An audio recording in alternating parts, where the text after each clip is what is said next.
The rain pounded against the windows of Michael Reynolds's small apartment as he stared at the eviction notice on his kitchen table. 3 months behind on rent, medical bills piling up, and now this, 30 days to vacate the only wheelchair-accessible home he could afford. "What am I supposed to do?" he whispered to the empty room, his voice breaking. At 43, the former construction worker had lost everything after the accident that crushed his spine 2 years ago. Insurance had run out. Savings were gone. Family, what little he had stopped calling months ago. Michael wheeled himself to the window, watching raindrops race down the glass. That's when he noticed them, 3 leather-clad bikers standing beside his wheelchair ramp, seemingly arguing with his landlord. The largest of them, a mountain of a man with a salt and pepper beard, jabbed a finger toward Michael's apartment. "That man fought for this country," the biker's voice carried through the thin walls. "And you're throwing him out because he's 3 months late? After everything he's sacrificed?" Michael froze. He didn't know these men, had never seen them before. How did they know who he was? Why were they defending a stranger in a wheelchair? He couldn't possibly have known that within 72 hours, 15,000 bikers would roar into his life and change everything in ways that defied imagination. Would you like to join us on this incredible journey? Subscribe now to witness a story of brotherhood that transcends all boundaries. Michael Reynolds had once been the kind of man who filled any room he entered. 6'2", broad-shouldered, with a booming laugh that made strangers smile. 26 months ago, he'd been the foreman on a high-rise construction project in downtown Portland, respected by his crew and on track for a regional management position. Then came the day that divided his life into before and after. A support beam had failed. 3 stories of scaffolding had collapsed. Michael had pushed 2 of his men to safety before the structure crushed him beneath tons of steel and concrete. The doctors had been blunt, T10 complete spinal cord injury. He would never walk again. "You're lucky to be alive," they told him, as if that were comfort enough for a man who had spent his life climbing steel beams 30 stories above the ground. Now, his world had shrunk to a ground-floor apartment with doorways widened for his wheelchair, ramps instead of steps, and bars installed in the bathroom. Modifications that had cost nearly everything he had left after medical bills. Michael wheeled himself away from the window, where the confrontation between the bikers and his landlord, Frank Wilkins, continued in the rain. He didn't want their pity, especially not from strangers. He'd had enough of that in the hospital, in physical therapy, in the pitying glances of former friends who gradually stopped visiting. A sharp knock on his door startled him. Michael hesitated, then wheeled himself over. There was a time when unexpected visitors brought friends bearing 6-packs and takeout. Now it usually meant more bad news. He opened the door to find the bearded biker from outside, rain dripping from his leather jacket onto the welcome mat Michael's sister had given him when he first moved in, before she too had faded from his life. "Michael Reynolds?" the man asked, his voice surprisingly gentle for someone so physically imposing. "That's me," Michael replied warily. "And you are?" "Name's Bear," the biker said, extending a massive hand tattooed with what looked like military insignia. "President of the Steel Angels Motorcycle Club." Michael shook the offered hand, noticing the firm but careful pressure, as if Bear was conscious of his own strength. "What can I do for you, Bear?" Michael asked, wheeling back slightly to create distance between them. "If you're selling something..." Bear shook his head. "Not selling anything, brother. Mind if I come in for a minute? Raining cats and dogs out here." Michael hesitated, then nodded, backing his wheelchair to make space. Bear stepped inside, removing his wet jacket to reveal heavily tattooed arms and a leather vest adorned with patches. The largest read "Steel Angels MC" surrounding an emblem of wings and a motorcycle wheel. "I'll get right to the point," Bear said, declining Michael's hesitant gesture toward a chair. "Your landlord says you're 3 months behind on rent. Says he's evicting you." Michael's jaw tightened. "That's between me and Frank.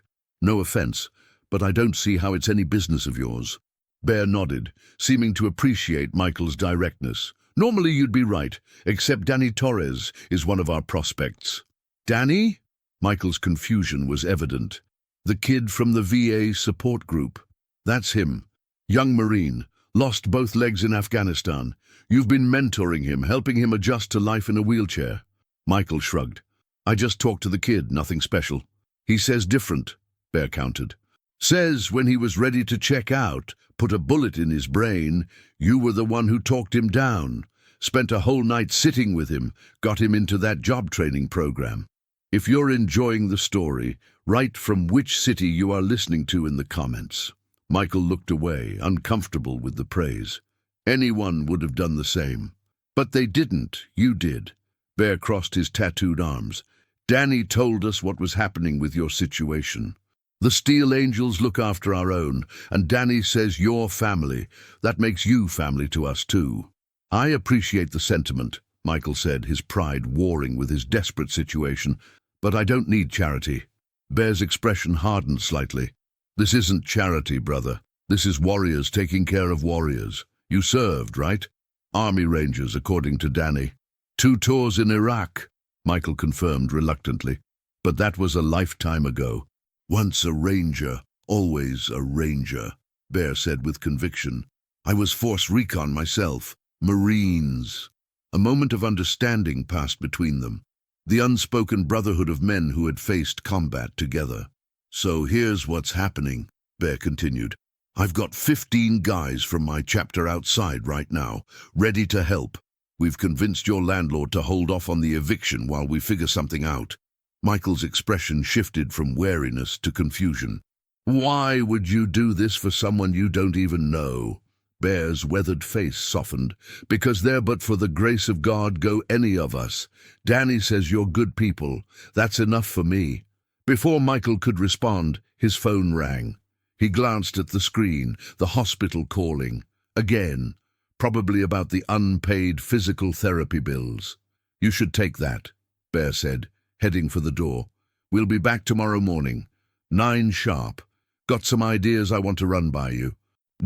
I didn't agree to anything, Michael called after him. Bear paused in the doorway, a slight smile visible through his beard. You didn't say no either.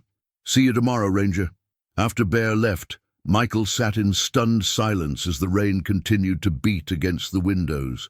The phone had stopped ringing, but he knew the hospital would call back. They always did. Just as the collection agencies would keep calling about the mounting medical bills, and the pharmacy would keep reminding him that his pain medication refill was ready, but would cost $300 without insurance. Michael wheeled himself to the small desk where he kept his financial records. A depressing collection of past due notices, denied insurance claims, and the dwindling records of his savings. The numbers didn't lie. Even if he could somehow pay the back rent, he'd be in the same situation next month, and the month after that. His disability payments covered barely half his expenses. The part-time remote work he'd found doing construction project consulting wasn't steady enough, and the specialized transport he needed to get to in-person interviews for better jobs cost money he didn't have. The perfect trap: needed money to get a job, needed a job to get money. Michael hadn't told Danny how bad things had gotten. The kid had his own battles to fight, but somehow Danny had known, or guessed, and had sent Bear and his leather-clad brothers to help. Part of Michael wanted to refuse their assistance out of pride. He'd always been the helper, not the helped, the strong one others leaned on. But another part, the part that lay awake at night, wondering if he'd end up in a homeless shelter that couldn't accommodate his wheelchair, whispered that maybe it was time to accept the hand being offered. The next morning, precisely at 9, a thunderous rumble filled the street outside Michael's apartment. He wheeled himself to the window to see not 15, but at least 50 motorcycles lining both sides of the road. Harleys, Indians, and other bikes he couldn't identify, their chrome gleaming in the morning sun.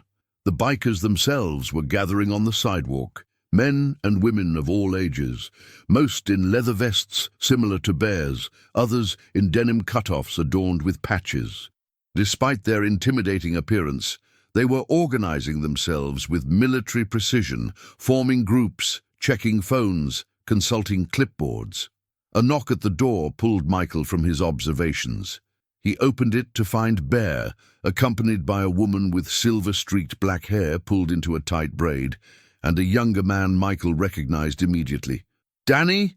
Michael stared at his young friend from the VA support group. Danny Torres grinned from his wheelchair, a sleek, ultralight model that made Michael's VA-issued chair look like an antique. At 25, with his amputation scars still pink above the stumps where his legs had been, Danny somehow radiated more energy and optimism than Michael had felt in years. "Surprise," Danny exclaimed. "Told you the angels would show up." "You didn't tell me they'd bring an army," Michael replied, still processing the scene outside. Bear laughed. "This is just the Portland chapter and a few brothers from Seattle. Wait till you see what happens when we put out the national call." He gestured to the woman beside him. "This is Valkyrie, our treasurer and my better half." Valkyrie stepped forward, her handshake firm and direct. "Danny's told us a lot about you, Michael. Says you saved his life." Michael shifted uncomfortably. "We just talked. That's all." Sometimes that's all it takes," Valkyrie said, her eyes kind but assessing as she glanced around his apartment, clearly noting the sparse furnishings and worn carpet. "Bear says you're too proud to accept charity. I respect that. But we're not here to give handouts. We're here to offer partnership." "Partnership?" Michael echoed skeptically. Bear nodded. "The Steel Angels have a foundation, officially registered 501c3. We help veterans in need, especially those with disabilities, usually with housing modifications, employment assistance, that sort of thing. I don't understand what that has to do with me," Michael said. Danny wheeled himself forward. "Michael, do you remember telling me about your idea for that construction consulting business, specializing in accessibility modifications?" Michael nodded slowly. "Sure, but that was just talk. Starting a business requires capital I don't have." "The foundation has grants available," Valkyrie explained, "for veteran-owned businesses, especially ones that would help other veterans. And we've got brothers and sisters in construction all over the country," Bear added. "Plumbers, electricians, carpenters, plus web designers, accountants, marketing people." Danny cut in excitedly. "The network is huge, Michael. All you need is a business plan." Michael's mind raced. The idea had been his dream ever since the accident, using his construction knowledge to help others with disabilities. But the obstacles had seemed insurmountable. If you've watched this far, say in the comments, what secret do you keep? "This is a lot to process," Michael admitted. "Why me? There must be hundreds of veterans who need help more than I do." "Maybe," Bear acknowledged, "but right now you're the one in front of us, and Danny says you're the real deal, a guy who saved others before saving himself. That matters to us." Valkyrie pulled a folder from her leather satchel. "We've already gathered some preliminary information. Your landlord has agreed to a 6-month extension with no immediate payment required if you enter our program. That gives us time to get things rolling." "What's the catch?" Michael asked, still wary. "Nothing comes free. The catch," Bear said with a slight smile, "is that once you're back on your feet, we expect you to help the next guy. Keep the chain unbroken." Before Michael could respond, another knock came at the door. Danny wheeled over to answer it, revealing a tall, distinguished-looking man in his 60s, wearing a Steel Angels leather vest over a button-down shirt and tie, an incongruous combination that somehow worked. "This is Judge," Bear explained. "Retired corporate attorney, handles all our foundation paperwork." Judge nodded respectfully to Michael. "Mr. Reynolds, I've drawn up some initial documents for your review. Nothing binding yet, just the framework for what we're proposing." The surreal nature of the situation struck Michael suddenly. Less than 24 hours ago, he had been facing eviction, alone and out of options. Now, His living room was filled with bikers offering him a business. His street was lined with motorcycles, and a lawyer in leather was handing him incorporation papers. "Why don't we give Michael some space?" Valkyrie suggested, sensing his overwhelm. "The documents are there when you're ready to look them over. Meanwhile, we've got work to do." "Work?" Michael questioned. Bear grinned. "Phase 1 of Operation Phoenix. Come see." Curiosity overcoming his hesitation, Michael followed them outside, where the sight that greeted him stopped him cold. The bikers had organized into teams, each clearly assigned to specific tasks. Some were unloading construction materials from pickup trucks. Others were setting up what looked like a command center under a pop-up tent on his lawn. "What is all this?" Michael asked, bewildered. "Home modifications," Danny explained proudly. "Your apartment's functional, but barely. We're going to make it actually livable while we get the business plan sorted out." My landlord agreed to this. Michael couldn't believe Frank Wilkins would allow such extensive work on his property. Bear's grin turned slightly wolfish. Let's just say Frank saw the wisdom in cooperating, especially after Judge explained how many accessibility code violations we found in our initial inspection. Throughout the day, Michael watched in amazement as the Steel Angels transformed his apartment. They widened doorways, installed pull-down shelving in the kitchen, replaced the bathroom with a roll-in shower, and built custom ramps with gentle gradients. Every modification was done with professional skill. Many of the bikers, it turned out, worked in construction or trades when they weren't riding. Neighbors who had initially watched with suspicion gradually ventured out to offer water, snacks, and eventually their own assistance. The Steel Angels welcomed them all, explaining their mission with patience and pride.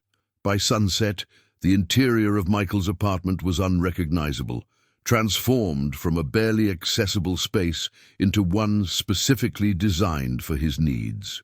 The efficiency was breathtaking. These people worked together with the seamless coordination that Michael had once seen only in military units or experienced construction crews. As the work crews began packing up for the day, Bear approached Michael, who was still trying to process everything that had happened. "This is just the beginning," Bear said, handing Michael a cold beer from a cooler. "The home modifications are phase 1. Tomorrow, we start on the business plan." I still don't understand why you're doing all this," Michael admitted. "Don't get me wrong, I'm grateful, but this goes way beyond what I expected when Danny said he'd mention my situation to some friends." Bear's expression grew serious. "5 years ago, I was where you are now. Different circumstances, roadside bomb in Fallujah rather than a construction accident, but the same result. Broken body, no prospects. Contemplating eating my service pistol." Michael nodded in understanding. That dark thought had visited him too, in the small hours when pain kept him awake and the future seemed unbearable. "The angels found me," Bear continued, "gave me purpose again, a brotherhood. Now I lead the chapter." He gestured toward the bustling activity around them. "Every person here has either been helped or knows someone who was. We're just keeping the chain unbroken, like I said." As twilight deepened, most of the bikers departed with promises to return the next day. A smaller group remained, setting up what appeared to be a security perimeter around Michael's building. "Security detail," Bear explained when Michael questioned it. "We found that sometimes our activities attract unwanted attention. Nothing to worry about." That night, sleeping in his transformed bedroom with its adjustable height bed and accessible storage, Michael felt something he hadn't experienced in 2 years. Hope. It was fragile, tentative, but undeniably present. If you're enjoying the story, write from which city you are listening to in the comments. The next morning brought even more bikers.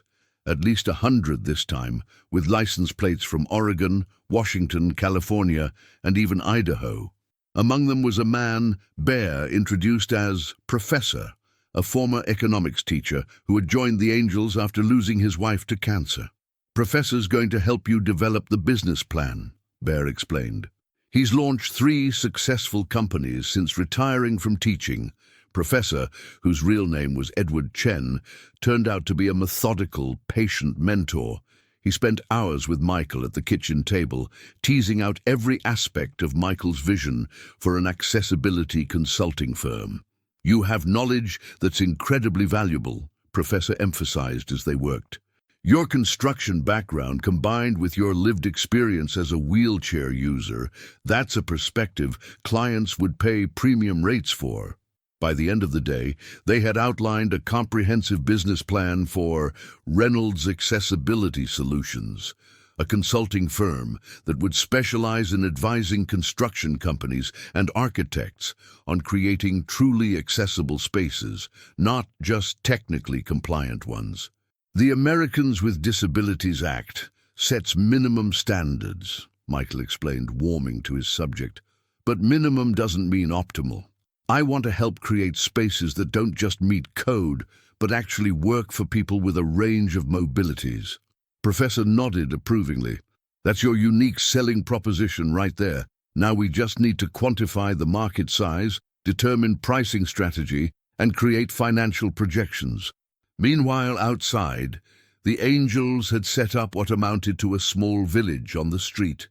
Food trucks had appeared, apparently sponsored by the club. Neighbors were being offered free meals, along with information about the foundation's work. Local news crews had arrived, interviewing Bear and other Angels about their mission. Danny wheeled up to Michael's table, excitement radiating from him. "Dude, you're trending on social media. Someone posted about the Angels helping a paralyzed veteran, and it's blowing up." Michael frowned. "I'm not comfortable being the face of some viral story, Danny." "Too late," Danny replied, showing Michael his phone. The hashtag #JartBikersSaveVeteran was gaining traction, along with photos of the Angels working on Michael's apartment. Before Michael could protest further, Bear entered with a tall woman in her 40s wearing a Steel Angels vest over a crisp button-down shirt. "This is Mercury," Bear introduced her, "our communications director, former PR executive who left the corporate world to do something meaningful." Mercury shook Michael's hand firmly. "Mr. Reynolds, I understand your privacy concerns, but this attention could actually help us help more veterans. Would you be willing to let me guide how this story unfolds, rather than letting social media run wild with it?" Michael hesitated, then nodded reluctantly. "As long as it doesn't turn into some pity story about the poor, paralyzed vet." "That's the last thing we want," Mercury assured him. "This isn't about pity, it's about showcasing community, resilience, and the power of veterans helping veterans." Over the next 3 days, Michael watched in astonishment as his life transformed. During daylight hours, the Steel Angels continued their work, finalizing his business plan, setting up a professional website, registering his company, and networking with potential clients. At night, a security detail remained, ensuring his property was protected. The media coverage expanded from local to national, with several major networks picking up the story. Mercury carefully controlled access, ensuring that the narrative remained focused on the Angels' mission, rather than exploiting Michael's circumstances. On the 4th day, Bear arrived with news that changed everything. "The Steel Angels National Council met last night," he announced to Michael. "They've unanimously approved an emergency grant from our foundation. $100,000 in seed funding for Reynolds Accessibility Solutions." Michael stared at him in disbelief. I can't accept that much." "It's not a gift," Bear clarified. "It's an investment. The foundation will hold a 20% stake in your company for 5 years, after which you can buy back the shares at their original value. All proceeds the foundation receives will go toward helping other veterans." Judge appeared with contracts, explaining every detail of the arrangement. It was legitimate, transparent, and carefully structured to ensure both Michael's independence and the foundation's investment was protected. "There's more," Bear continued once Michael had signed the paperwork. "The national call went out yesterday. Steel Angels chapters across the country have been mobilizing. They're arriving tomorrow." "More bikers?" Michael asked, confused. Why? Bear smiled. For the Buildathon, your first major project as Reynolds Accessibility Solutions. If you've watched this far, say in the comments, what secret do you keep? The next morning, Michael awoke to a sound like rolling thunder. Looking out his window, he saw what could only be described as an army on wheels. Motorcycles filled the street, then the next street and the next. Hundreds, perhaps thousands of them, stretching beyond what he could see from his window. "What in the world?" he whispered, as Danny wheeled in without knocking, his face alight with excitement. 15,000, Michael, 15,000 angels from across the country. 15,000, Michael repeated incredulously. That can't be right. Count 'em yourself, Danny challenged. They've been arriving all night. Police had to close off streets to accommodate them all. Bear entered, looking unusually formal in his leather vest, which had been augmented with a tie for the occasion. Ready for this, brother? Your public debut as CEO of Reynolds Accessibility Solutions is in 1 hour. Michael looked down at his worn t-shirt and sweatpants. I'm not exactly dressed for a press conference. Taken care of, Valkyrie announced, entering with a garment bag. Custom suit, tailored for wheelchair users. No bunching fabric, accessible pockets, the works. Michael accepted the bag, still struggling to comprehend the scale of what was happening. I still don't understand what this Buildathon is. You're about to find out, Bear said with a grin. Get dressed. Your staff is waiting. My staff? 20 angels with construction experience who volunteered to work for your company for 6 months to get it established. They're being paid through the foundation, so no need to worry about payroll yet. An hour later, dressed in a suit that fit him better than any clothing he'd worn since his accident, Michael found himself at an impromptu stage set up in the city park adjacent to his apartment complex. Before him stretched a sea of leather-clad bikers, their motorcycles gleaming in the morning sun. Beside the stage stood Mrs. Eleanor Jenkins, an 83-year-old widow and veteran of the Women's Army Corps, who had been unable to leave her home for 3 years due to stairs she couldn't navigate after her stroke. Her modest house, located just 2 blocks from Michael's apartment, had been chosen as the first project for Reynolds Accessibility Solutions. Bear stepped up to the microphone, his commanding presence immediately silencing the crowd. Brothers and sisters of the Steel Angels, he began, his deep voice carrying across the park, and honored guests from our community. We gather today to witness the rebirth of a warrior and the birth of a mission. He gestured to Michael, who wheeled himself forward to unexpected applause. 2 weeks ago, Michael Reynolds was facing eviction. A decorated Army Ranger who saved his construction crew at the cost of his own mobility, Michael had fallen through the cracks of a system that too often forgets its heroes. Michael felt a flush of embarrassment at being described this way, but Bear continued before he could object. Today, Michael launches Reynolds Accessibility Solutions, a company dedicated to creating truly accessible spaces for those with mobility challenges.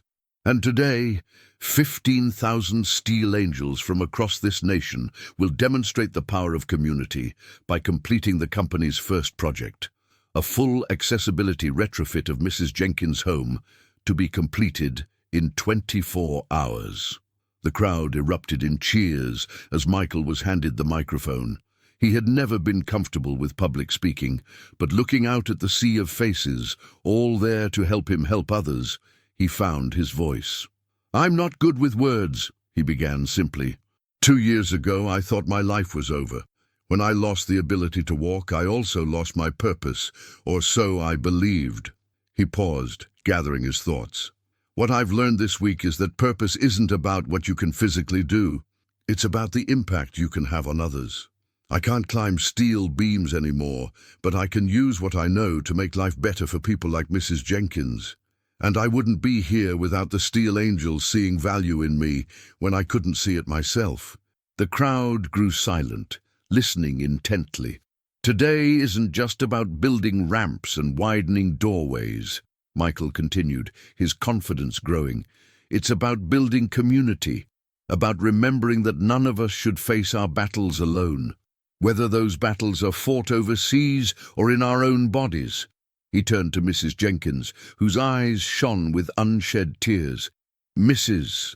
Jenkins, on behalf of Reynolds Accessibility Solutions and the Steel Angels Foundation, I promise you'll be able to leave your home independently by this time tomorrow.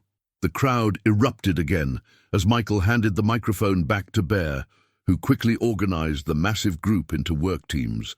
Within minutes, thousands of bikers were heading toward Mrs. Jenkins' home, where trucks loaded with building materials were already waiting.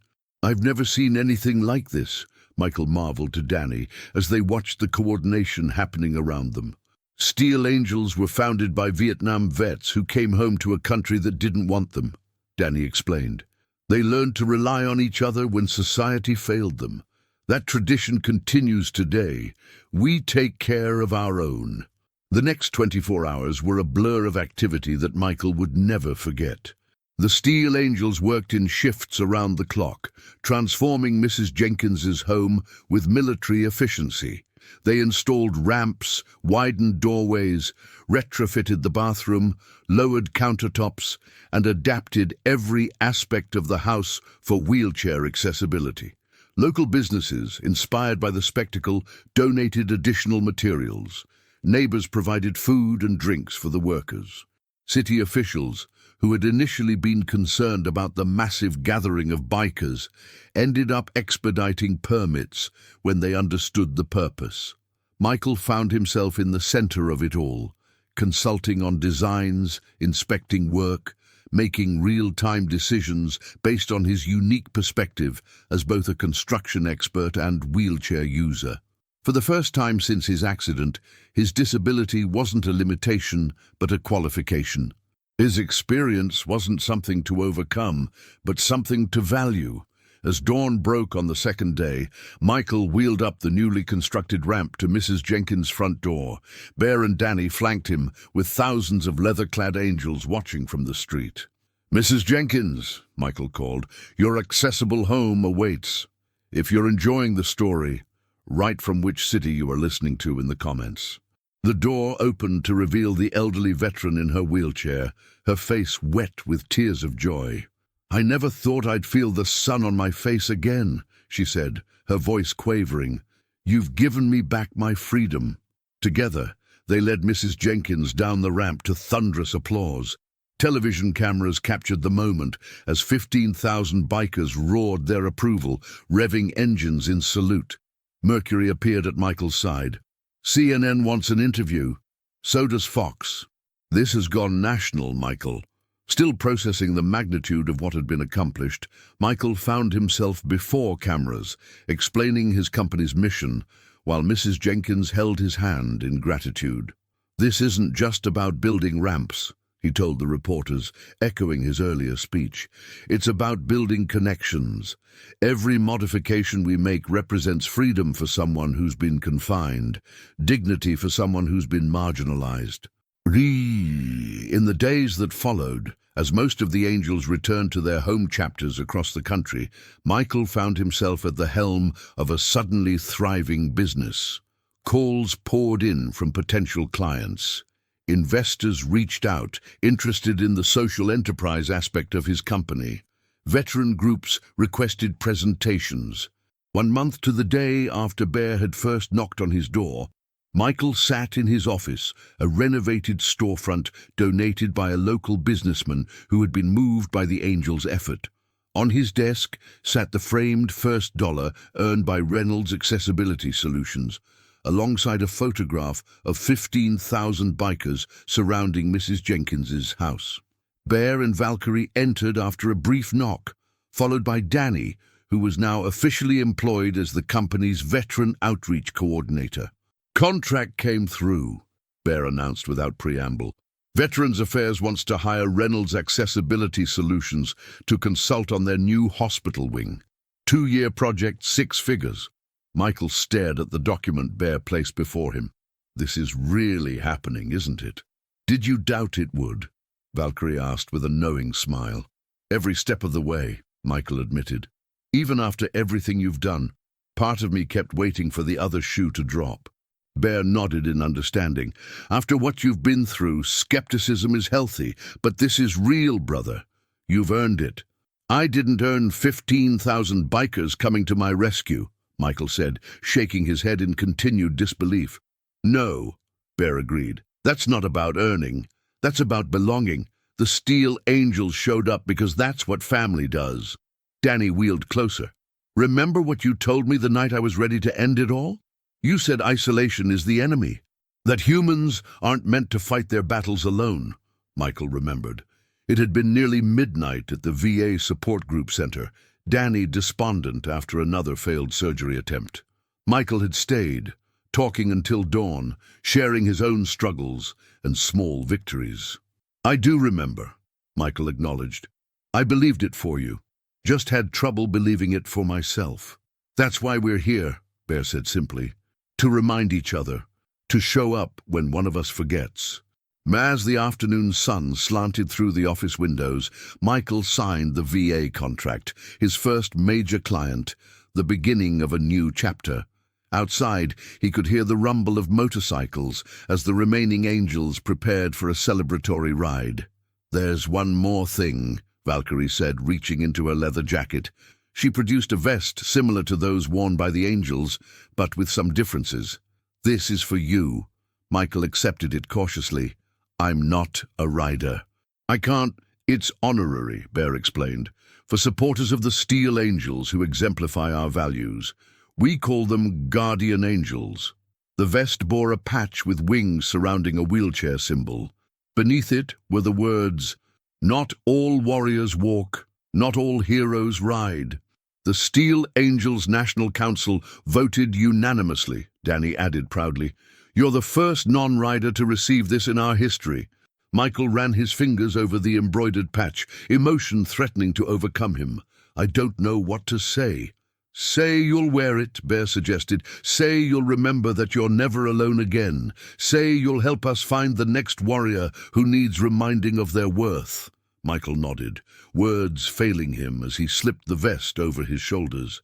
It fit perfectly, like the new life that had been custom-built around him by 15,000 strangers who had become family.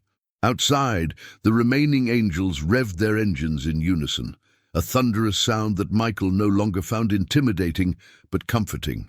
It was the sound of solidarity, of strength freely offered, of belonging. Ready to ride? Bear asked, a twinkle in his eye. I told you I can't, Michael began. Sure you can, Danny interrupted, wheeling toward the door. Come see. Following them outside, Michael found the angels gathered around something covered with a tarp in the parking lot. At Bear's signal, they pulled it away to reveal a customized motorcycle with a sidecar specially adapted for wheelchair access. It's a partnership between 3 chapters, Bear explained as Michael stared in amazement. Engineering brothers in Detroit designed it, fabrication experts in Milwaukee built it, and our chapter handled the accessibility features. You can roll your chair right in, Danny demonstrated, showing how the sidecar had a ramp and locking mechanism. Then you're part of the ride, not just a passenger. We thought you might want to join us sometimes, Valkyrie added. See the world beyond these 4 walls again. Michael wheeled closer, examining the extraordinary vehicle with expert eyes, noting the quality of construction, the thoughtfulness of the design. Like everything the angels had done, it wasn't charity, it was inclusion, carefully engineered to preserve dignity. Well, Bear asked after Michael had inspected every detail, what do you say to a short ride, inaugural journey of Guardian Angel Reynolds? Looking at the faces around him, Bear's gruff affection, Valkyrie's quiet strength, Danny's boundless enthusiasm, and dozens of angels he had come to know by name over the past month, Michael felt the last of his walls crumble. I'd be honored, he said, wheeling toward the sidecar as angels stepped forward to assist with the loading process they had clearly rehearsed. If you've watched this far, say in the comments, what secret do you keep? Minutes later, secured in the sidecar beside Bear's massive motorcycle, Michael felt the engine's vibration as they pulled away from the curb. Other angels fell into formation behind them, creating a procession that turned heads all along the street. The wind against his face felt like possibility. The rumble beneath him felt like purpose, and the road ahead, for the first time in 2 years, felt like promise. Once he had been wheelchair-bound and alone, defined by what he had lost. Now, surrounded by the thunderous solidarity of leather-clad guardians who had seen his value when he couldn't see it himself, Michael Reynolds was simply on the ride of his life. The wheelchair hadn't changed, the circumstances of his injury hadn't changed, but 15,000 bikers had done the unthinkable. They had changed how he saw himself, transforming limitation into purpose and isolation into brotherhood. As they roared down the highway, Michael raised his face to the sun and laughed, the sound of a man who had rediscovered not just how to live, but why. 6 months after 15,000 bikers had descended upon Mrs. Jenkins' home, Reynolds' accessibility solutions had grown from a desperate man's dream into a thriving reality. The company now occupied a renovated warehouse in downtown Portland, employing 15 full-time staff, most of them veterans, many with disabilities of their own. Michael wheeled through the open workspace, pride swelling as he observed his team in action. Architects collaborated with occupational therapists to design spaces that went beyond mere compliance with accessibility laws. Veterans with various disabilities tested prototypes, offering practical feedback that no able-bodied designer could provide. The synergy between technical expertise and lived experience created solutions that were transforming how public and private spaces accommodated people with mobility challenges. "Morning, boss," called Marcus, a former Navy corpsman who had lost both legs in Syria. He was operating a 3D printer that was producing a scale model of their latest project, a community center retrofit. "How's it coming?" Michael asked, pausing beside Marcus's desk. "Just finished the entrance redesign," Marcus replied, pointing to the miniature ramp system with its gentle gradient and textured surfaces. "Used Mrs. Jenkins' feedback about the handrail height. Makes a huge difference for someone with her grip strength."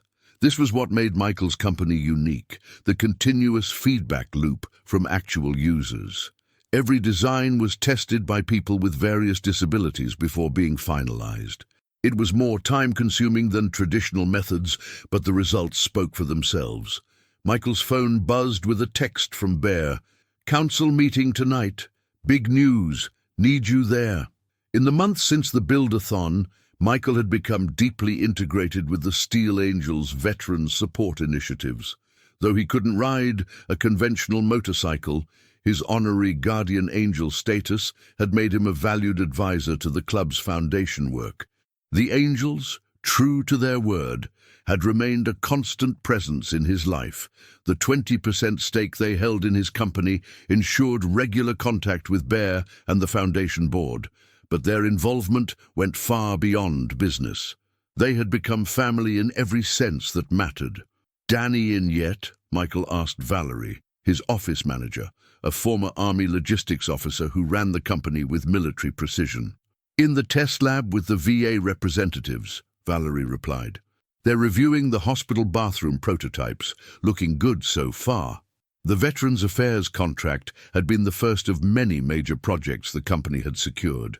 What had begun with Mrs. Jenkins' home renovation had expanded to include hospitals, community centers, government buildings, and corporate offices seeking to go beyond minimal ADA compliance. Michael headed toward the test laboratory, a unique feature of his facility where full-scale mock-ups of designs could be tested by people with various disabilities. Through the glass walls, he could see Danny demonstrating the features of a hospital bathroom designed specifically for patients with mobility impairments. The traditional setup requires a patient to make a 90-degree transfer from wheelchair to toilet, Danny was explaining to the VA officials. "Our design creates a 45-degree approach option that reduces strain on caregivers and increases independence for patients." Pride swelled in Michael's chest as he watched Danny, now his director of veteran outreach, confidently guiding the officials through the prototype. The young Marine who had once contemplated suicide had found his purpose helping others navigate life after injury. Michael's phone buzzed again. Another text from Bear. Also, Mercury says CNN confirmed. Tomorrow at 10 a.m. Wear the vest. Michael smiled. The national news profile on Reynolds' accessibility solutions had been in the works for weeks. Mercury, still handling communications for both the Angels and Michael's company, had insisted that Michael wear his Guardian Angel vest for the interview to highlight the connection between his business success and the motorcycle club's intervention. If you're enjoying the story, write from which city you are listening to in the comments.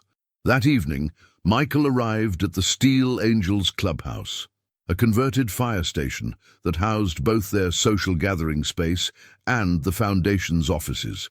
The building itself had been retrofitted with accessibility features, making it one of the few motorcycle club headquarters in the country fully navigable by wheelchair. "There he is!" Bear's booming voice greeted Michael as he entered the meeting room. "The man of the hour!" Around the large table sat the Steel Angels Foundation Council, 12 members representing chapters from across the country. Michael recognized most of them from the Build-a-thon and subsequent events. "What's this big news you couldn't share by phone?" Michael asked as he positioned his wheelchair at the space left for him at the table. Bear exchanged glances with Judge before responding. "Two things. First, the Foundation received a $2 million grant from the Peterson Veterans Initiative, largest single donation in our history." Murmurs of approval circulated around the table. "That's fantastic," Michael said sincerely. "What's the second thing?" "The grant comes with a condition," Judge explained, sliding a folder across the table. "Peterson wants us to expand our housing program, specifically to develop a model for accessible residential communities designed by and for disabled veterans." Michael opened the folder, scanning the contents quickly. "They want purpose-built neighborhoods, not just retrofitted houses." "Exactly," Bear confirmed. "Communities designed from the ground up to accommodate veterans with disabilities while fostering independence and mutual support." "It's an ambitious vision," Judge continued, "and Peterson specifically requested that Reynolds' Accessibility Solutions lead the design process." Michael looked up sharply. "My company? Why?" "Because of what you've accomplished in 6 months," Bear said simply. "The Jenkins project went viral. Your VA hospital designs are being adopted as the new standard. You've proven that spaces designed by people who actually use them are superior to those designed solely by able-bodied architects." "This would be a massive undertaking," Michael said, "considering the implications. We'd need to expand significantly." "The grant includes funding for that," Judge assured him. "Plus, every Steel Angels chapter has pledged volunteer labor for the construction phase, similar to the Build-a-thon, but on a much larger scale." Michael's mind raced with possibilities. Purpose-built communities could transform life for disabled veterans, reducing isolation, increasing independence, creating environments where disability wasn't an obstacle to overcome, but simply a design parameter to accommodate. "Where would this be built?" he asked. "That's part of the news," Bear said, a smile spreading beneath his beard. "Remember that abandoned mill property outside town? The one that's been sitting empty for a decade? Peterson Foundation bought it, 50 acres, already zoned residential." Michael knew the property well. It sat alongside the river with beautiful natural surroundings, but close enough to town for easy access to services. The location was ideal, offering both community and privacy, accessibility and natural beauty. "This could be revolutionary," Michael said, excitement building as he considered the potential. "Not just accessible homes, but an entire community designed around diverse mobility needs. Smooth pathways for wheelchairs, tactile indicators for the visually impaired, smart home technology for those with limited dexterity." "That's exactly why Peterson wants you to lead it," Bear said. "You see possibilities where others see problems." As the meeting continued, details of the project emerged. The vision was for a community of 50 homes, plus common facilities including a rehabilitation center, community garden, and recreational spaces, all designed to accommodate various disabilities while promoting independence and dignity. "The only question," Judge said, as the discussion wound down, "is whether Reynolds Accessibility Solutions can handle a project of this magnitude while maintaining your current contracts." Michael considered the challenge thoughtfully. 6 months ago, he would have doubted his ability to manage such an expansion, but the journey from desperate, eviction-threatened paraplegic to successful business owner had taught him not to underestimate what was possible with the right support. "We'll need to hire more staff," he said finally, "and I'd want to form a resident advisory board of disabled veterans to guide the design process from day one." Bear nodded approvingly. "That's exactly what Peterson suggested. They want future residents involved in every stage." "Then yes," Michael decided, "we can do this. We should do this." The next morning, as Michael prepared for his CNN interview, he reflected on the extraordinary path that had led him to this moment. The custom suit he now wore with confidence, the guardian angel vest he would proudly don for the cameras, the company that bore his name, now poised to revolutionize accessible housing for veterans. Danny arrived to drive him to the interview location, a symbolic choice as the CNN team had requested to film at Mrs. Jenkins' home, where the journey had begun. "Nervous?" Danny asked as they traveled. "A little," Michael admitted. "Not about the interview, about the Peterson project. It's a huge responsibility," Danny grinned. "Remember what Bear always says. The weight is lighter when it's carried by many shoulders," Michael finished, smiling at the familiar phrase that had become something of a mantra among the angels and their extended family. Mrs. Jenkins was waiting for them, her small frame now moving confidently through her accessible home. At 83, she had become something of a local celebrity, the angel grandmother, as some called her, referring to the thousands of bikers who had transformed her house in 24 hours. "There he is!" she exclaimed warmly, embracing Michael when he entered. "My hero!" "Mrs. Jenkins, we've talked about this," Michael said with mock sternness. "You're the hero in this story. 27 years in the Women's Army Corps. I'm just the guy who helped with your ramp." "Nonsense," she retorted. "You gave me back my life, and from what I hear, you're about to do the same for many more veterans." News of the Peterson grant had spread quickly through the tight-knit veteran community. If you've watched this far, say in the comments, what secret do you keep? The CNN crew was already setting up in Mrs. Jenkins' living room, a space that showcased many of the innovations that had become Reynolds Accessibility Solutions' trademark features. Subtle adaptations that made the environment accessible without looking institutional. Design elements that considered not just wheelchairs, but varying levels of strength, dexterity, and sensory ability. The interviewer, Catherine Bradley, greeted Michael warmly. "Mr. Reynolds, thank you for making time for us. Your story has captivated our viewers since the footage of 15,000 bikers building Mrs. Jenkins' ramp went viral." "I'm still getting used to being on this side of the camera," Michael admitted. 6 months ago, I was just trying to avoid eviction." "That's exactly why people are so interested," Catherine replied. "Your journey from crisis to creating solutions for others resonates deeply, especially with so many veterans struggling to find purpose after service or injury." Once the cameras were rolling, Catherine guided the conversation skillfully through Michael's story, from his construction career to the accident, from his downward spiral to the Steel Angels intervention, and finally to his company's current success and future plans. "What made the difference?" Catherine asked toward the end of the interview. "You've said yourself that you were on the verge of losing everything. Now 6 months later, you're leading a company that's revolutionizing accessible design and about to embark on a multi-million-dollar veterans community project. What changed?" Michael considered the question carefully. "What changed wasn't my circumstances. at least not initially. What changed was that someone saw value in me when I couldn't see it in myself. He gestured to his guardian angel vest, worn proudly over his suit jacket. The steel angels didn't just solve my immediate problems.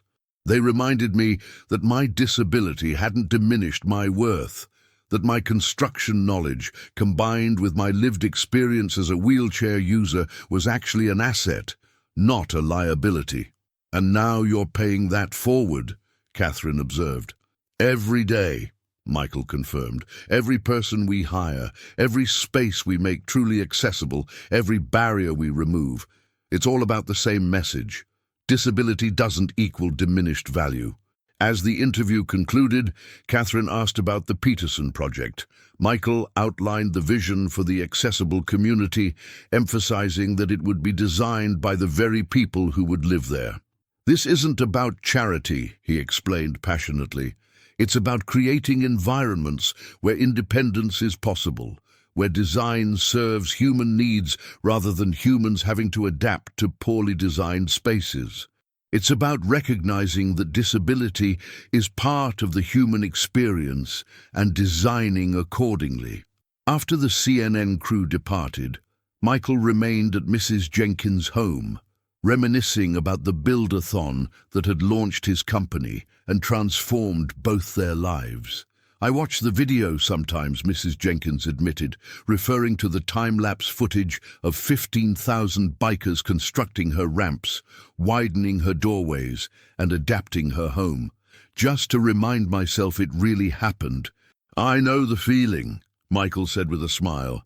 "Sometimes I still expect to wake up back in my old apartment facing eviction notices and collection calls." "Instead, you're building a village," Mrs. Jenkins said proudly. "I've already put my name on the interest list, you know. I may be the oldest resident, but I intend to be the first to move in." "I wouldn't have it any other way," Michael assured her. "We'll need your expertise." Later that afternoon, Michael returned to his office to find Bear waiting for him, along with a distinguished-looking woman in her 50s, whom he introduced as Victoria Peterson, head of the foundation that had provided the grant. "Ms. Peterson wanted to meet you in person before the project announcement goes public tomorrow," Bear explained. Victoria Peterson extended her hand to Michael. "Mr. Reynolds, your reputation precedes you. I've been following your company's work since the Jenkins Project." "Thank you for your confidence in us," Michael replied. "The opportunity you're providing will change lives." Victoria nodded. "That's precisely why I'm here. My brother was a Marine who returned from Afghanistan with a spinal cord injury similar to yours. The lack of truly accessible housing contributed to his isolation and depression." Her voice faltered slightly. "We lost him to suicide 3 years ago." "I'm very sorry," Michael said quietly. "The community you're going to build," Victoria continued, regaining her composure, "might have saved him, not just because of the physical accommodations, but because of the community aspect. Veterans supporting each other, understanding each other's challenges without explanation or judgment. That's exactly our vision," Michael assured her. "Not just accessible buildings, but a true community designed for connection and mutual support." "Show her the preliminary concepts," Bear suggested. Michael led them to the design studio, where initial sketches for the Peterson veterans community were taking shape. Though early in development, the drawings revealed a thoughtful layout that balanced privacy with community spaces, independence with support services. "We're incorporating natural elements throughout," Michael explained, pointing to the landscape design. "Research shows that connection to nature significantly impacts mental health outcomes for veterans with PTSD and other trauma-related conditions." Victoria studied the designs with evident emotion. "This is exactly what Thomas would have wanted," she said softly, referring to her brother, "a place that acknowledged his disability without defining him by it." As they continued discussing the project, Michael was struck by how far he had come from the desperate man facing eviction just 6 months earlier. The path from there to here had been paved by thousands of leather-clad guardians who had seen his potential when he could not. If you're enjoying the story, write from which city you are listening to in the comments. The groundbreaking ceremony for the Peterson Veterans community took place 3 months later, on Veterans Day. The abandoned mill property had been cleared, with preliminary infrastructure work already underway. A platform had been constructed to accommodate speakers using mobility devices, a thoughtful touch that highlighted the project's commitment to accessibility at every level. Michael surveyed the crowd from his position on the platform. Hundreds of community members, government officials, and future residents. And behind them, forming a protective semicircle of leather and chrome, stood thousands of steel angels who had returned for the occasion. Bear had activated the network again, bringing chapters from across the country to witness the beginning of what many were calling a revolutionary approach to veteran housing. As Michael prepared to address the gathering, he reflected on the journey that had brought him here, the accident that had taken his ability to walk, the downward spiral of financial ruin and isolation, the unexpected intervention of a motorcycle club that had seen value in him when he could not see it in himself. 2 years ago, Michael began, his voice carrying across the hushed crowd, I believed my life had effectively ended when I lost the ability to walk, not because paralysis itself was a death sentence, but because our world is designed in ways that turn disability into a constant battle for basic access and dignity. Edus, he gestured to the expanse of land behind him. This community represents a different vision, one where environments are designed from the ground up to accommodate diverse bodies and abilities, where disability isn't an afterthought, but a central design parameter. Michael paused, making eye contact with Mrs. Jenkins, who sat in the front row, beaming with pride. But this project isn't just about ramps and widened doorways. It's about connection, about creating spaces where veterans can heal together, support each other, and rediscover purpose, as I was fortunate enough to do through the intervention of the Steel Angels. At the mention of their name, the assembled bikers revved their engines in a thunderous salute that vibrated through the ground and into Michael's wheelchair. 1 year ago, I was days away from eviction, Michael continued once the engines quieted. Alone, desperate, and unable to see a future for myself. Then a man named Bear knocked on my door, sent by a young Marine who believed I was worth saving. Michael's eyes found Danny in the crowd, now standing tall despite his prosthetic legs, his Steel Angels vest worn proudly over his shoulders. What followed defies belief. 15,000 bikers from across the nation converging to demonstrate that community can form anywhere, that family isn't defined by blood, but by who shows up when you need them most. Victoria Peterson joined Michael at the podium, her eyes bright with emotion. Today, we break ground not just for buildings, but for a new model of how we support our veterans, honoring their service by creating environments where they can thrive, not just survive. Together, they pressed the ceremonial button that activated the excavator, specially modified with hand controls, so that Michael could operate it. He guided the machine forward, its bucket biting into the earth, to officially begin construction on what would become home to 50 disabled veterans and their families. As applause erupted from the crowd, Bear approached the podium. The massive biker looked incongruous in his formal attire, a suit jacket worn over his leather vest, a tie secured with a Steel Angels pin. On behalf of the Steel Angels nationwide, Bear announced, his deep voice carrying without need of amplification, I am proud to announce an additional commitment to the Peterson veterans community. He unfolded a document, holding it up for the crowd to see. Every Steel Angels chapter has pledged volunteer labor for the construction phase, saving millions in labor costs and ensuring this community is built by veterans, for veterans. But today, we go further. The Steel Angels Foundation is matching the Peterson grant, dollar for dollar, doubling the project's funding and allowing for expansion to 100 homes instead of 50. Gasps rippled through the crowd, followed by thunderous applause. Michael stared at Bear in shock. This additional funding had not been part of their discussions. How? Michael whispered when Bear returned to his side. "Remember that CNN interview you did?" Bear replied with a grin. Donations started pouring in. From veterans, from families, from ordinary citizens moved by your story. The foundation has received over $10 million in small donations since your interview aired. Michael was speechless. What had begun as one biker knocking on his door had expanded beyond anything he could have imagined. A nationwide movement of support for veterans that transcended political divisions and social boundaries. As the ceremony concluded and the crowd dispersed for the reception, Michael found himself surrounded by the Steel Angels leadership: Bear, Valkyrie, Judge, Mercury, and Professor, the core group that had transformed his life a year earlier. "Did you ever imagine it would come to this?" Michael asked them, gesturing to the construction site behind them, now buzzing with activity as preliminary work began. "The scale? No," Bear admitted. "But the impact? Yes. We saw something in you that first day, Michael, a spark that just needed oxygen to flame.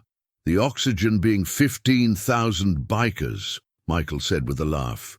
"The oxygen being community," Valkyrie corrected gently. "Being seen, being valued for exactly who you are, wheelchair and all. Now, if you've watched this far, say in the comments, what secret do you keep?" The reception following the groundbreaking ceremony was held in a large tent erected on the property, fully accessible, of course, with pathways designed for wheelchair navigation and tables at heights that accommodated both seated and standing guests. Michael moved through the crowd, accepting congratulations and discussing details with future residents. The Peterson Veterans Community would house a diverse group: veterans with spinal cord injuries like his own, amputees like Danny, those with traumatic brain injuries, visual impairments, and other disabilities resulting from their service. "Mr. Reynolds," a tentative voice drew Michael's attention. He turned to find a young woman in her early 20s, standing beside a man in a wheelchair who appeared to be in his 40s. The man's vacant expression and non-responsive posture suggested a significant traumatic brain injury. "I'm Michael," he said warmly, extending his hand first to the man, despite his apparent inability to respond, then to the young woman. "And you are?" "Sarah Collins," she replied. "This is my father, Captain James Collins. He was injured in Iraq 10 years ago. I'm his caregiver." Michael noted the exhaustion in Sarah's young face, the look of someone who had been carrying a heavy burden alone for too long. "It's an honor to meet you both," Michael said sincerely. "Is Captain Collins on the interest list for the community?" Sarah nodded. "We applied as soon as we heard about it. Dad needs constant care, but the VA facility is so institutional. This community seems like it might be different." "It will be," Michael assured her.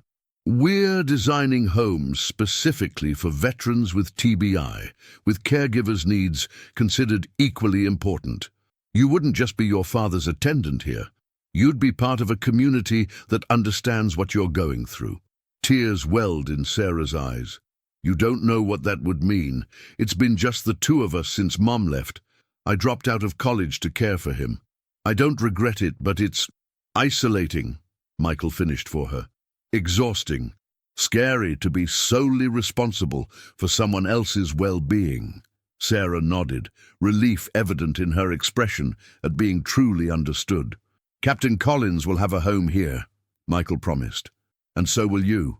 Not just a house adapted for his needs, but neighbors who can step in when you need a break, professional support on site, and a community that values both of you."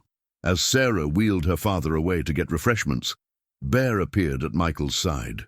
"Another life you're changing," he observed. "I'm just paying forward what you did for me," Michael replied. "That's how it works," Bear said with satisfaction. "The chain stays unbroken." The construction of the Peterson Veterans Community progressed with remarkable speed over the following months. True to their word, Steel Angels chapters from across the country sent volunteers in rotating shifts, providing skilled labor that dramatically reduced costs and accelerated the timeline.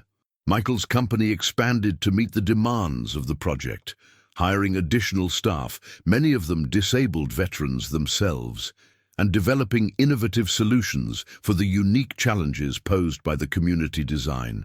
6 months after the groundbreaking, as the first homes neared completion, Michael received an unexpected call from Washington, D.C. "Mr. Reynolds," said the formal voice on the other end of the line, "this is Admiral Jackson from the Department of Veterans Affairs. The Secretary would like to visit your project next week. It's being considered as a potential model for VA-supported housing initiatives nationwide." The news spread quickly through both Reynolds Accessibility Solutions and the Steel Angels network. What had begun as one biker stopping an eviction had evolved into a project that might transform how the nation housed and supported its disabled veterans. On the day of the Secretary's visit, Michael waited nervously at the entrance to the construction site, now transformed from vacant land to a vibrant community taking shape. Beside him stood Bear, Valkyrie, Danny, and Mrs. Jenkins, the core group that had been with him since the beginning of his journey. "Relax," Bear advised, noticing Michael's tension. "You've created something extraordinary here. Let it speak for itself." "I just want them to understand the vision," Michael explained. "This isn't just about accessible housing. It's about creating a community where disability doesn't equal isolation." The government motorcade arrived precisely on schedule. The Secretary of Veterans Affairs, himself a veteran who had lost an arm in combat, emerged from the lead vehicle, immediately noting and approving the accessible features of the welcome area. "Mr. Reynolds," the Secretary greeted Michael, "your project has generated significant attention. Show me why everyone from the President down is talking about what you've accomplished here." Over the next 3 hours, Michael led the Secretary on a comprehensive tour of the community. They visited completed homes, each designed with specific disabilities in mind, but attractive and homelike rather than institutional. They explored the community center with its adaptive gym equipment and peer counseling spaces. They stopped at the memorial garden, where veterans would tend plants suited to their mobility levels while processing trauma and grief. Throughout the tour, the Secretary met future residents, veterans like Captain Collins and his daughter Sarah, who would be moving in when the first phase was completed the following month. He spoke with Steel Angels volunteers, working alongside professional contractors, witnessing the extraordinary partnership that had made the accelerated timeline possible. "What strikes me most," the Secretary commented as the tour concluded, "isn't just the physical accessibility, impressive as that is. It's the intentional building of community into every aspect of the design." Michael nodded, pleased that the core vision was being recognized. "Isolation kills veterans faster than wounds," he said simply. "We're creating a place where no one fights their battles alone." The Secretary studied Michael thoughtfully. "The VA has land holdings across the country, properties that could be developed for similar communities. With your company's expertise and the volunteer network you've mobilized, we could replicate this model nationally." The implications of the Secretary's words were staggering. What had begun as one accessible home for Mrs. Jenkins could potentially expand to communities serving thousands of disabled veterans nationwide. "We're ready for that challenge," Michael said with confidence that would have been unimaginable to him a year earlier. Reynolds Accessibility Solutions was built for exactly this purpose. If you're enjoying the story, write from which city you are listening to in the comments. 2 months later, on a perfect summer day, the Peterson Veterans Community welcomed its first residents. 50 homes stood ready, with 50 more under construction in the second phase. The ceremony was attended by thousands, government officials, media, community supporters, and of course, Steel Angels from chapters across the nation. Michael, dressed in his custom suit with his guardian angel vest worn proudly over it, addressed the gathered crowd from the community center steps. 18 months ago, he began, I sat alone in an apartment I was about to lose, believing my life had effectively ended when my construction accident took my ability to walk. I had lost my job, my savings, my sense of purpose, and was rapidly losing my home. He gestured to Bear, who stood nearby with the other steel angels who had first intervened in Michael's life. Then these individuals entered my life, not with charity, but with opportunity, not with pity, but with partnership. They saw value in me when I couldn't see it in myself. Michael paused, surveying the community that had risen from an abandoned industrial site. What you see today is the result of that initial act of faith. 15,000 bikers did the unthinkable. They saw beyond my wheelchair to the knowledge and experience I could contribute. They invested in my potential rather than seeing only my limitations. The crowd applauded as Michael continued. Today, we welcome the first 50 veterans and their families to their new homes. Not just houses adapted for their disabilities, but a community designed for connection, purpose, and mutual support. Sarah Collins and her father, Captain James Collins, were the first to receive their keys. As Sarah wheeled her father toward their new home, volunteers from the Steel Angels formed an honor guard, standing at attention as the family passed. One by one, the new residents claimed their homes, each one greeted with the same respect and celebration, each one moving from isolation to community. As the ceremony concluded and families explored their new homes, Michael found himself surrounded by the core group that had changed his life. Bear, Valkyrie, Danny, Mrs. Jenkins, and the other Steel Angels who had first knocked on his door 18 months earlier. Full circle, Bear observed with satisfaction. From the day we stopped your eviction to the day you provide homes for 50 veterans. With 50 more on the way, Michael added, and the VA partnership that could create similar communities nationwide. Did you ever imagine it would come to this? Danny asked, his own journey from suicidal veteran to vital community leader mirroring Michael's transformation. Michael shook his head. Never. I thought my life was effectively over when I lost the ability to walk. I couldn't see past what I had lost. And now, Mrs. Jenkins prompted gently, now I understand that my disability wasn't an ending, but a redirection, Michael said thoughtfully. The wheelchair didn't diminish my value. It gave me a perspective that allows me to create spaces that truly work for people like me. As evening fell, the community gathered for a celebration dinner in the central courtyard. Veterans who had previously lived in isolation now sat together, sharing stories and forming connections that would sustain them through difficult days ahead. Family members and caregivers, often overlooked in discussions of veteran support, found understanding and solidarity among peers who shared their challenges. Michael observed it all from his position at the head table, occasionally catching Bear's eye across the courtyard. The massive biker raised his glass in a silent toast to what they had accomplished together. Later, as the party wound down and families retired to their new homes, Michael took a solitary wheel around the community. The pathways, smooth and wide enough for wheelchairs to pass each other comfortably, were illuminated by subtle lighting that provided safety without institutional brightness. He paused at the memorial garden, where benches accommodated both wheelchair users and those who could transfer from mobility devices. Tomorrow, this space would begin fulfilling its purpose as a place of healing and reflection. Tonight, it offered Michael a moment of quiet contemplation. "Beautiful night," came Bear's voice as the biker approached, his footsteps deliberately audible to avoid startling Michael.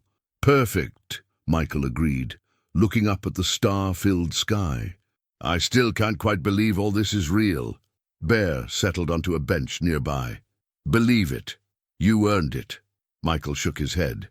"I couldn't have done any of this without the angels, without you showing up when I was at my lowest." "True," Bear acknowledged with characteristic bluntness. But what you did with that opportunity, that was all you. We just opened a door. You built a community that's changing how this country sees disabled veterans." They sat in companionable silence for a moment, listening to the distant sounds of families settling into their new homes. Laughter, conversation, the ordinary noises of life continuing despite wounds both visible and invisible. "The Secretary called today," Michael said finally. "The President is including funding for 10 more veterans communities like this one in next year's budget. They want Reynolds Accessibility Solutions to consult on all of them." Bear's face split in a wide grin. "From eviction to presidential recognition in 18 months. Not bad. None of it would have happened if 15,000 bikers hadn't shown up when one man needed help," Michael pointed out. "That's the Steel Angels way," Bear said simply. "We show up. But what happens after we show up, that's been all you, Michael. You've changed lives. Not just the veterans who will live here, but everyone who sees what's possible when we design spaces for all bodies, not just able ones." As they talked, a young woman approached hesitantly, Sarah Collins, now settled into her new home with her father. "Mr. Reynolds, I'm sorry to interrupt, but—" She paused, clearly emotional. "I just wanted to thank you. Dad smiled today. Actually smiled. First time in 3 years. Michael felt his throat tighten with emotion. "It's not me you should thank, Sarah. It's Bear here, and the 15,000 angels who made all this possible." Sarah turned to Bear, taking in his imposing size, leather vest, and tattooed arms. Without hesitation, she embraced him. "Thank you," she whispered. "You've given us our lives back." After Sarah returned to her home, Bear cleared his throat, clearly moved by her gratitude. "That's why we do this," he said gruffly. "Moments like that." Michael nodded in understanding. "The chain stays unbroken." "Exactly," Bear agreed, rising to leave. "Get some rest. Tomorrow's a big day, first full day of community operations." As Bear walked away, Michael remained in the garden, reflecting on the extraordinary journey that had led him here. From the darkest moment of his life, alone, in debt, facing eviction, believing his disability had rendered him worthless, to this moment of triumph and purpose. The wheelchair beneath him hadn't changed. His paralysis remained a daily reality. But 15,000 bikers had transformed how he saw himself and how the world saw him, not defined by limitation, but by possibility, not diminished by disability, but enhanced by perspective. In the distance, motorcycles started up as the angels who had attended the ceremony began their journeys home. The distinctive rumble, once an alien sound to Michael, now represented family, protection, and the unbreakable bonds formed when strangers become champions. He would never ride a conventional motorcycle. His guardian angel vest would always be worn from a wheelchair. But Michael Reynolds had found his place in a brotherhood defined not by what its members could do, but by who they chose to be for each other. Wheelchair-bound, but no longer alone. That was the true miracle 15,000 bikers had created with their unthinkable act of faith in a man who had lost faith in himself. And as the stars shone above the community that bore witness to that transformation, Michael whispered a promise to continue their work, to see potential where others saw only limitation, to build access where others accepted barriers, and to remember always that the true measure of a life was not in what had been lost, but in what could still be created.